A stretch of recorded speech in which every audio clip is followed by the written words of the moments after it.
Voilà tout pour les titres. Merci de nous recevoir chez vous. 17 assaillants tués, dont 2 colonels de la coalition M23 et alliés. Un dépôt de munitions détruit. Tel est le bilan de la contre-offensive des FARDC appuyée par la Brigade internationale dans leur réaction défensive contre les attaques de l'ennemi. Lambert Mende, porte-parole du gouvernement, a communiqué ce bilan à la presse ce vendredi et Fabien Lumbala a été de la partie.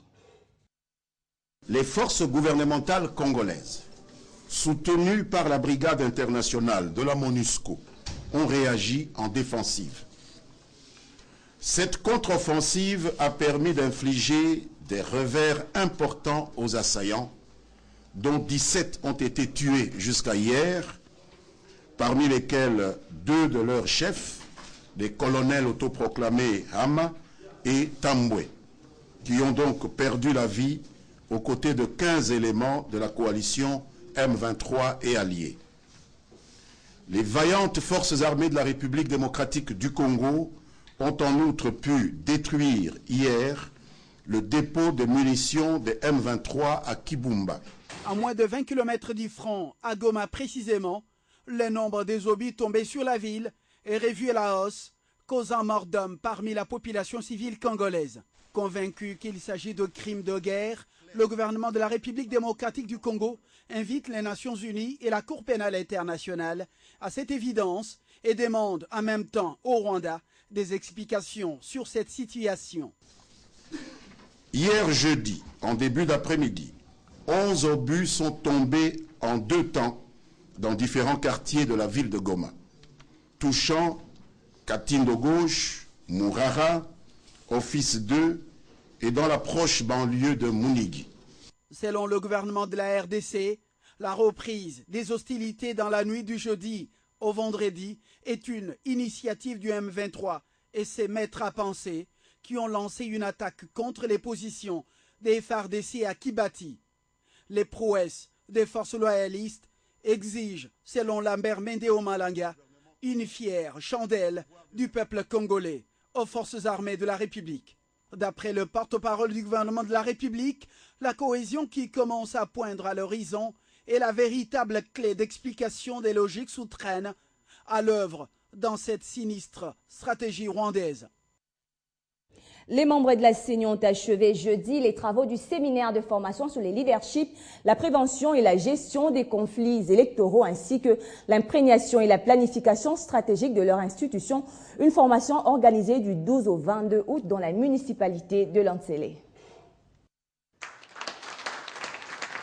Après 10 jours de travaux étalés en 2 phases et repartis en groupes thématiques, les participants ont non seulement renforcé leurs capacités en leadership et gestion des conflits pour l'administration électorale, mais aussi examiner les axes stratégiques et les défis majeurs du processus électoral en République démocratique du Congo au regard des attributions de chaque membre du bureau et de la plénière de la CENI. Des objectifs parmi tant d'autres que la Commission électorale nationale indépendante s'était fixée au départ. Définir une nouvelle architecture institutionnelle de la CENI. Élaborer une feuille de route pour la gestion du cycle électoral 2013-2016. Objectif qu'il faut absolument atteindre. Et Moulongo Malomalou, le président de la Commission électorale nationale indépendante, est conscient de la délicatesse de la tâche qui attend son équipe. Avant son adoption et sa publication, le projet de feuille de route, qui n'est pas à confondre avec un calendrier électoral, fera l'objet des concertations avec les partis politiques, la société civile, notamment les confessions religieuses, les médias, ainsi que les comités de partenariat. Vous le savez, 2 jours durant, soit du 21 au 22 août, les gouverneurs africains du FMI et du groupe de la Banque mondiale se sont retrouvés à Khartoum pour réfléchir sur la manière d'éradiquer la pauvreté en Afrique. Ensemble, les différents participants à ces assises se sont focalisés sur la recherche de la croissance et la transformation économique du continent africain. La RDC a pris une part active à cette rencontre. Ils sont tous unanimes. Ces participants à ce caucus africain pensent que le manque d'infrastructures adéquates et d'instruments compromettent la croissance de l'Afrique. Néanmoins, la déclaration de Khartoum précise une accélération sur la préparation et la mise en œuvre de 5 projets hautement prioritaires qui relèvent de l'énergie. À l'exemple du projet Inga 3 en RDC, qui est susceptible de contribuer à la transformation des économies. Et nous sommes contents du fait qu'il y ait les préoccupations exprimées par la République démocratique du Congo, à savoir le financement des infrastructures, la notion de concessionnalité des prêts, ainsi que le financement du projet Inga 3, qui a déjà connu de phases d'exécution en ce qui concerne Inga 1 et Inga 2, mais le projet est en chantier en ce qui concerne Inga 3. Hormis le secteur de l'énergie, le caucus africain a également constaté l'état d'avancement de la production agricole. Et la RDC, avec sa campagne agricole, n'est pas en reste. Nous voulons donc unir notre voix à la République démocratique, celle de la République démocratique à celle des autres, pour essayer d'examiner toutes les questions qui concernent l'Afrique. Et comme vous le savez, nous avons des problèmes importants de développement. Et parmi ces problèmes, on a relevé le problème de l'électrification, de l'agriculture. À l'issue de ces assises, les gouverneurs africains ont renouvelé leur demande sur la participation africaine dans les structures des décisions de la Banque mondiale et des institutions de Bretton Woods. Également dans ce journal, l'impôt forfaitaire de 50 000 francs congolais fixé par le gouvernement central continue de faire couler beaucoup d'encre et de salive. Et dans l'objectif d'éclairer la population, le gouverneur de la ville, André Kimbuta, et le ministre délégué aux Finances ont eu un tête-à-tête ce vendredi. À l'instar de l'impôt forfaitaire, il était également question de l'assainissement de la ville de Kinshasa. Ce n'était pas une divergence, moins encore une discordance entre le gouvernement central et provincial à propos de l'impôt forfaitaire, souligne le ministre Patrice Kitebi. Et nous avons eu une discussion très franche sur la question et nous avons convenu qu'on mettait en place une commission. L'impôt est dû, mais il faut trouver les modalités pour que cet impôt soit payé de manière à ce qu'il ne pèse pas sur la trésorerie et sur la vie des citoyens. Autour de ce malentendu qui a circulé à Kinshasa, André Kimbuta n'a jamais repoussé la loi du pays, mais veut plutôt contribuer à la bonne marche et à un climat apaisé, surtout dans son fief. La loi, c'est la loi. L'impôt, c'est l'impôt. Je n'ai jamais demandé au Kenya de ne pas payer. Et tout au long de cet échange, les deux personnalités ont aussi abordé une question fondamentale, celle de l'assainissement de la ville de Kinshasa.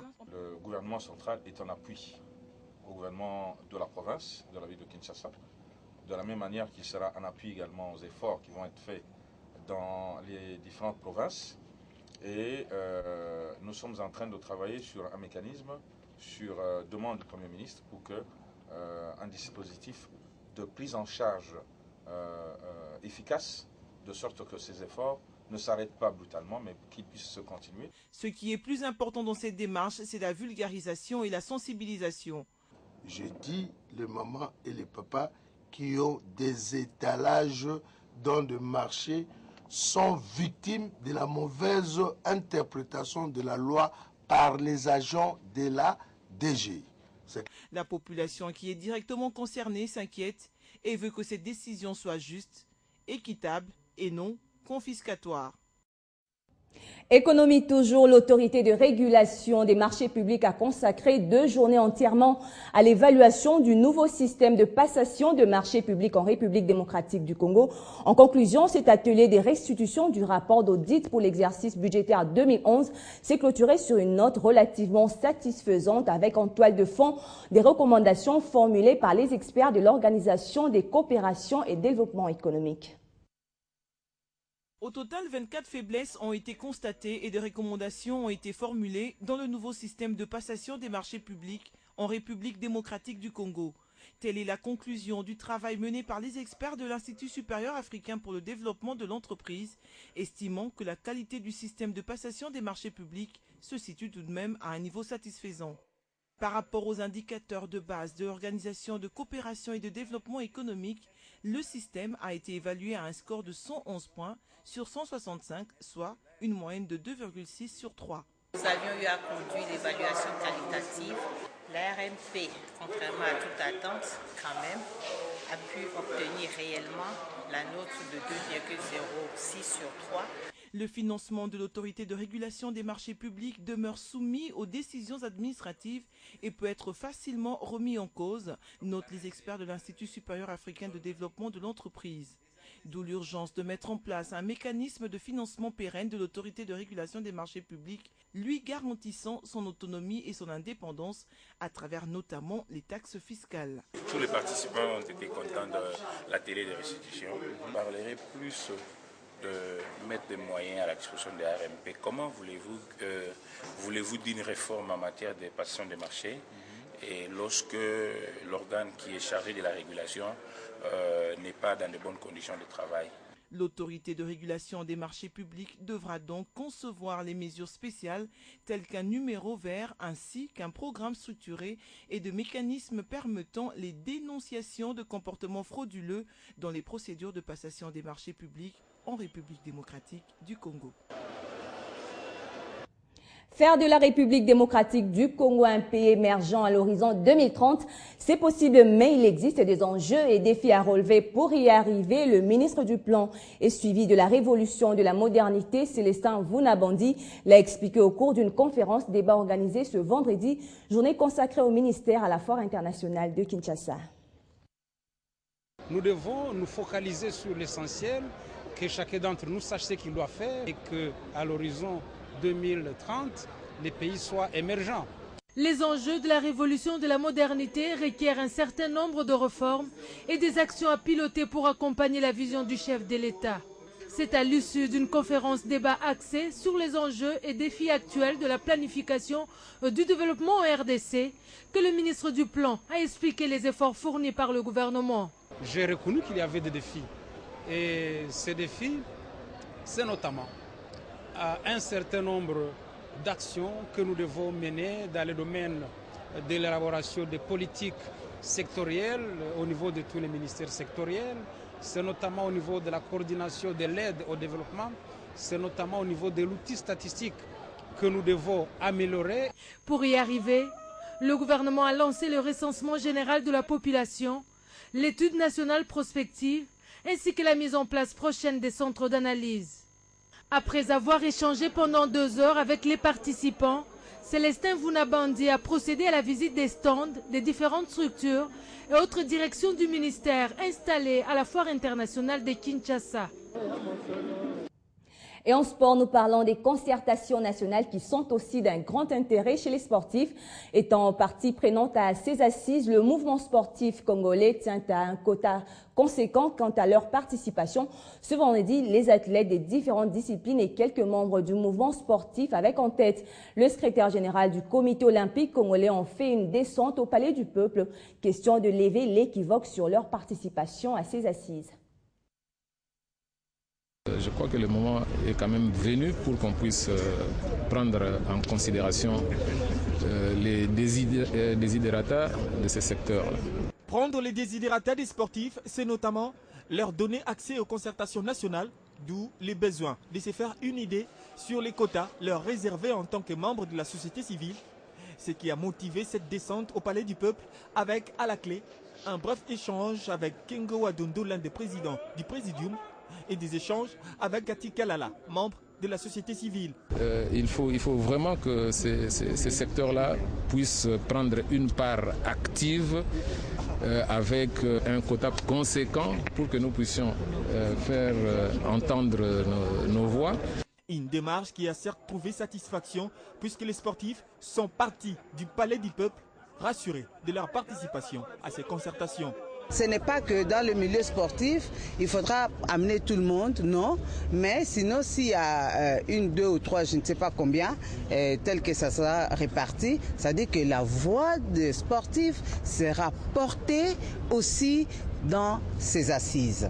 La démarche de ce vendredi au Palais du Peuple a été nourrie un jour avant par une réunion de l'ensemble du mouvement sportif au comité olympique congolais, en perspective notamment de leur participation à ces assises. Il est inconcevable que nous puissions être en marge des assises de forums où s'élaborent les stratégies pour décider de l'avenir de ce pays, de l'avenir de cette jeunesse. Les sports étant un grand facteur de cohésion de l'unité nationale, le mouvement sportif a donc intérêt à faire partie intégrante de ces assises. Il n'a rien demandé à personne.